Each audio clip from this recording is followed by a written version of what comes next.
Properties. So what about properties?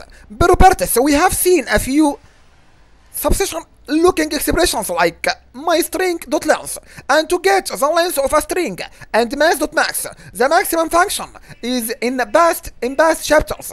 These are expressions, by the way, that access a property of some value, and in the first case we access the length property of the value in myString, and in the second we access the property named max in the math object, and which is a collection of mathematics related constants and functions.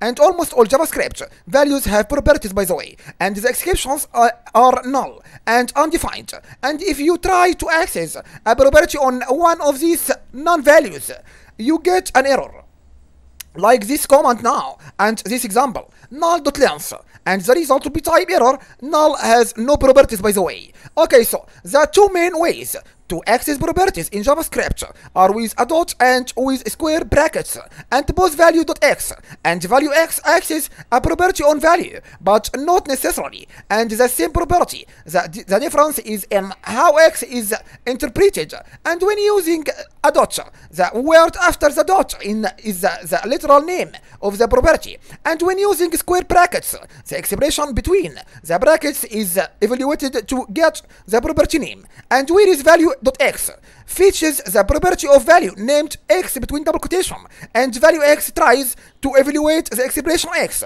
and uses the result and convert it to a string and as the property name. And so, if you know that the property you are interested in is called color, and you say value.color if you want to extract the property named by the value held in the binding I, and you say value I, property names are strings, and they can be any string, by the way, and but the dot notation works only with names that look like valid bindings names. And so if you want to access a property named to or John Doe, and you must use square brackets value 2 or value John Doe.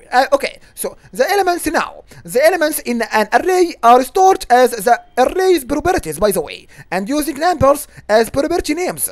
And because you can't use the dot notation with numbers and usually want to use a binding that holds the index in way, and you have to use the bracket notation to get at them. And the length property of an array tells us how many elements it has.